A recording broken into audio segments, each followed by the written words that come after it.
ಶಿನೋಬಿ ಜೀವನದಲ್ಲಿ ಹೇಗೆ ಜೀವಿಸಿದೆ ಎಂಬುದು ಮುಖ್ಯ ಅಲ್ಲ, ಸಾಯೋ ಮುಂಚೆ ಏನು ಸಾಧನೆ ಮಾಡಿದ್ದಾರೆ ಎಂಬುದು ಮುಖ್ಯ. ನನ್ನ ಜೀವನದ ಬಗ್ಗೆ ನೋಡಿದರೆ ಬರೀ ಸೋಲೆ ಇದೆ. ಪ್ರತಿ ಬಾರಿಯೂ ಸುನಾಡೆಯಿಂದ ತಿರಸ್ಕರಿಸಲ್ಪಟ್ಟೆ. ನನ್ನ ಗೆಳೆಯನನ್ನು ತಡೆಯಲಾಗಲಿಲ್ಲ. ನನ್ನ ಗುರುವಾಗಲಿ ಅಥವಾ ನನ್ನ ಶಿಷ್ಯನನ್ನಾಗಲಿ ಉಳಿಸಲಾಗಲಿಲ್ಲ. ಮಹಾಹೊಕಾಗೆಳ ಸಾಧನೆ ನೋಡಿದರೆ ನಾನು ಏನು ಕೂಡ ಅಲ್ಲ. ನನ್ನ ಆಸೆ ಆಗಿತ್ತು ಆ ಮಹಾನ್ ಹೊಕಾಗೆಳ ತರ ಸಾಯಬೇಕು ಅಂತ. ಅವರ ಕಥೆಗಳು, ಅವರ ಯುದ್ಧಗಳ ಕೊನೆ ಕ್ಷಣಗಳಷ್ಟೇ ಉತ್ತಮವಾಗಿದೆ.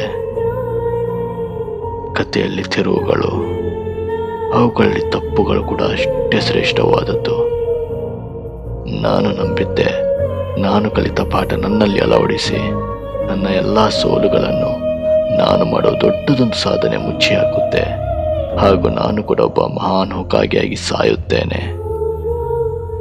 ಕನಿಷ್ಠ ಪಕ್ಷ ಹೀಗೆ ಆಗಬೇಕು ಎಂದು. ಆದರೆ ನನ್ನ ಕಥೆಯ ತಿರುವು ಬೇರೆನೇ ಆಗ್ತಿದೆ. ಒಬ್ಬ ಮಹಾನ್ ವ್ಯಕ್ತಿ ನನ್ನ ಭವಿಷ್ಯ ಹೇಳಿದ್ರು, ನಾನೊಂದು ಕ್ರಾಂತಿಗೆ ಮಾರ್ಗದರ್ಶಿ ಆಗ್ತೀನಿ. ನಾನು ಮಾಡುವ ಆಯ್ಕೆಯಿಂದ ಶಿನೋಬಿ ಜಗತ್ತಿಗೆ ಕಂಟಕನೂ ಆಗ್ಬಹುದು, ಇಲ್ಲ ಶಾಂತಿನೂ ಸಿಗ್ಬಹುದು. ನಾನು ಅನ್ಕೊಂಡಿದ್ದೆ ನಾನು ನೋವನ್ನು ಸದ್ಯ ಬಡಿದು ಅಕಾಟ್ಸುಕಿನ ತಡೆದು ಜಗತ್ತನ್ನು ವಿನಾಶದಿಂದ ಉಳಿಸ್ತೇನೆ ಎಂದು. ಆದರೆ ಕೊನೆಯಲ್ಲಿ ಇಲ್ಲಿ ಕೂಡ ನಾನು ಸೋತೆ.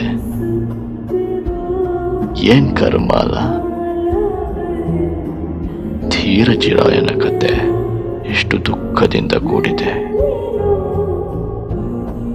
ಏನಕ್ಕೂ ಪ್ರಯೋಜನ ಇಲ್ದಿರೋ ಕತೆ. ಧೀರಜಿರಾಯನ ಕತೆ.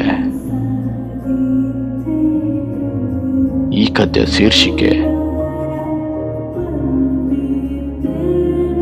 ಬಾವಿಯಾಳದ ಕಪ್ಪೆ. ಸಮುದ್ರ ಸೇರಿತು. ಸಿಕ್ಕಿತೆ ಮುಂದಿನ